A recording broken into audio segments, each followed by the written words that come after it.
23 मार्च 1931 का वो काला दिन जब भगत सिंह, राजगुरु और सुखदेव जी को फांसी पर चढ़ा दिया जाता है। कोठरी नंबर 14 में बैठे उस नौजवान युवक की आवाज को हमेशा के लिए शांत कर दिया जाता है, जो कहते थे कि मुझे इस बात का दुख नहीं कि मैं मरने जा रहा हूँ, बल्कि मुझे गर्व है कि मैं अपने देश के लिए अपनी जान दे रहा हूँ। नमस्कार दोस्तों, मैं गौरव चौधरी। अगर जानकारी अच्छी लगे तो वीडियो को शेयर कीजिएगा।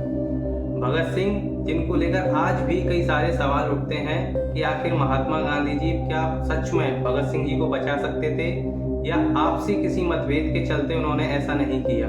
उन्हें किसी बात का डर था, या फिर कोई राजनीतिक समझौता, या फिर ब्रिटिश हुकूमत के आगे खुद की कमजोरी। आइए इतिहास की इस घटना को समझने का प्रयास करते हैं। महात्मा गांधी, जिन्हें अहिंसा का पुजारी भी कहा जाता है, जब उन्हें भगत सिंह जी के फांसी के बारे में पता चलता है तो वह अपनी अलग अलग सभाओं में उनकी फांसी के विरोध करते हुए नजर आते हैं। वे इलाहाबाद में कहते हैं कि उन्हें फांसी नहीं होनी चाहिए। मेरा व्यक्तिगत धर्म यह कहता है कि न केवल उनकी फांसी रुकनी चाहिए, बल्कि उन्हें जेल में भी नहीं होना चाहिए।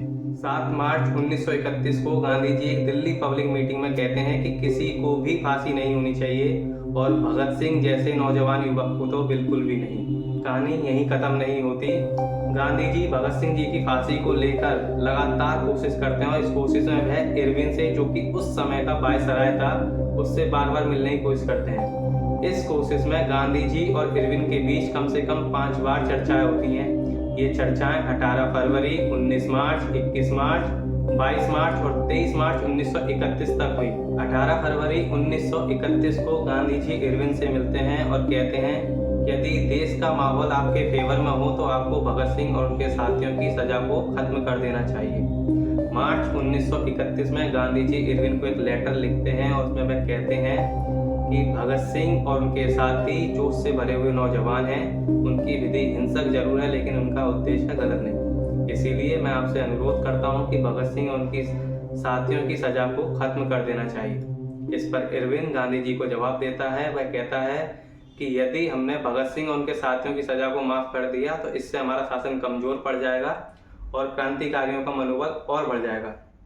गांधी जी फिर से उससे कहते हैं कि यदि आप भगत सिंह और उनके साथियों की सजा को आजीवन कारावास में बदल दें तो इससे लोगों को अहिंसा के मार्ग पर लाने में आसानी होगी। लेकिन ब्रिटिश हुकूमत भगत सिंह और उनके साथियों के क्रांतिकारी विचारों से इतनी डरी हुई होती है कि वे किसी भी कीमत पर उनकी फांसी को रोकना नहीं चाहती। 31 गांधी जी ब्रिटिश हुकूमत, होम सिक्योरिटी हर्बर्ट एमरसन से भी मिलने की कोशिश करते हैं कि कैसे भी करके भगत सिंह की सजा को माफ किया जा सके, फांसी की सजा को टलवाया जा सके, लेकिन उनकी यह कोशिश भी नाकाम हो जाती है। इन्हीं सबके बीच गांधी जी आसफ अली, जो कि उस समय के टॉप लॉयरों में से एक थे, उनको मिलने के लिए लाहौर जेल भगत सिंह उनके साथियों से मिलने के लिए भेजते हैं, एक अंडरटेकिंग डिमांड के लिए। आसफ अली भगत सिंह और उनके साथियों से रिक्वेस्ट करते हैं कि वह ये एक्सेप्ट कर लें कि वह क्रांति का रास्ता छोड़ देंगे, जिससे उनकी फांसी की सजा को टाल दिया जाएगा। लेकिन भगत सिंह जी और उनके साथी ऐसा करने से साफ इनकार कर देते हैं। फिर आता है वह दिन 23 मार्च 1931, वह अंतिम दिन जिस दिन गांधी जी एक आखिरी प्रयास और करते हैं। इस दिन गांधी जी इरविन को एक आखिरी पत्र लिखते हैं, जिसमें वह कई आधार पर इरविन को समझाने का प्रयास करते हैं। इसमें वह उसे धर्म के आधार पर, तो कभी लोगों की राय के आधार पर, कभी देश में आंतरिक शांति के आधार पर, तो कभी खुद की राय के आधार पर इरविन को समझाने का प्रयास किया जाता है। लेकिन इरविन टस से मस नहीं होता। दोस्तों, ये वो प्रयास थे जो महात्मा गांधी जी ने भगत सिंह जी के लिए किए थे। लेकिन एक सवाल जो आपके मन में भी आ रहा होगा कि आखिर इतने प्रयास करने के बावजूद भी आखिर क्यों भगत सिंह जी को नहीं बचाया जा सका। इसका निर्णय मैं आप लोगों पर छोड़ता हूं। कमेंट सेक्शन में अपनी राय जरूर दीजिएगा।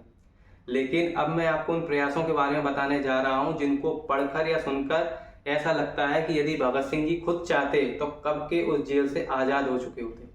तो आइए समझने का प्रयास करते हैं। पॉइंट नंबर 1, जब भगत सिंह जी को पहली बार 29 मई 1927 को लाहौर दशहरा बम कांड में गिरफ्तार किया गया था, तो तब उनका परिवार उन्हें 60,000 की जमानत देकर रिहा करा कर लेके आए थे। सोचिए कि उस वक्त 60,000 की क्या कीमत होगी।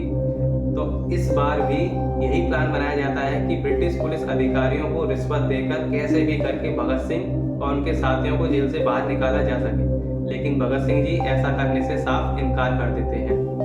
Point number 2, mercy petition. जब भगत सिंह जी के डिफेंस लॉयर प्रहनाद मेहता भगत सिंह जी और उनके साथियों से रिक्वेस्ट करते हैं कि वह एक मर्सी पिटीशन लिख दें जिससे उनकी फांसी की सजा को खत्म कर दिया जाएगा, लेकिन भगत सिंह जी और उनके साथी ऐसा करने से साफ इनकार कर देते हैं और वो मर्सी पिटीशन की जगह एक पिटीशन लिखते हैं जिसमें वह लिखते हैं कि हिंदुस्तान सोशलिस्ट रिपब्लिक एसोसिएशन के सभी क्रांतिकारी अपनी अपनी जिम्मेदारी निभा रहे हैं और अब हमारी बारी है।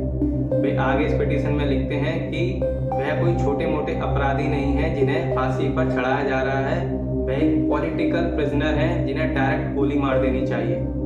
वह इस पिटीशन को पूरे देश को दिखाने की अपील करते हैं जिससे आज़ादी के लिए लाखों युवाओं के अंदर क्रांति की भावना को बढ़ाया जा सके। पॉइंट नंबर 3, आज़ाद जी की योजना। जेल के दौरान चंद्रशेखर आज़ाद जी भगत सिंह जी को एक पत्र लिखते हैं जिसमें वह लिखते हैं कि भगत, हम तुम्हें बचाने का पूरा प्रयास कर रहे हैं, हमारे साथी तैयार बैठे हैं जेल पर हमला करने के लिए, लेकिन हमें तुम्हारी हामी चाहिए।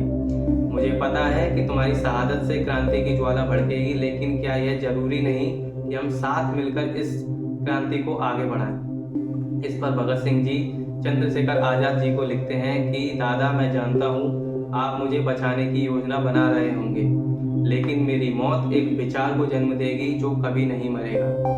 ये क्रांति यहीं नहीं रुकेगी, अब इसे आपको आगे बढ़ाना है। क्रांति जिंदाबाद।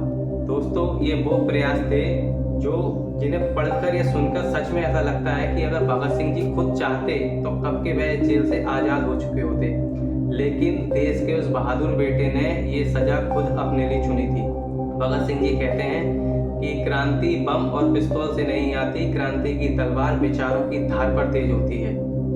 इतने सुंदर विचार देने वाले व्यक्ति को हम कैसे कह सकते हैं कि उनका मार्ग एक हिंसा का मार्ग था। इतिहास की यह घटना हमेशा से एक बहस का मुद्दा रही है। एक तरफ भगत सिंह जी जिन्होंने ब्रिटिश हुकूमत का गलेवान पकड़कर आज़ादी छीननी चाही, तो एक तरफ गांधी जी जिनके पास लाठी तो जरूर थी पर उसका उपयोग उन्होंने जिंदगी भर नहीं किया। मुझे नहीं पता गांधी जी गलत थे या सही, इसका निर्णय मैं आप लोगों पर छोड़ता हूँ, लेकिन यहाँ मैं बस इतना ही कहूँगा कि गांधी जी भगत सिंह जी की फांसी के पीछे केवल गांधी जी के अधूरे प्रयास ही नहीं बल्कि कुछ पूंजीपतियों और हमारे नेताओं की चुप्पी भी शामिल थी, जो हर हाल में केवल सत्ता पाना चाहते थे, चाहे उसके लिए जो भी बलिदान देना पड़े, चाहे वह देश का विभाजन हो या फिर एक बेटे की जान। इस घटना को लेकर आप लोग क्या सोचते हैं, आपकी लोगों की राय क्या है, मुझे कमेंट सेक्शन में जरूर बताएं। और अंत में जाते हुए इतना ही कि दिल से ना निकलेगी मरकर भी उल्फत मेरी, मिट्टी से भी खुशबू है वफा आएगी। नमस्कार, जय हिंद।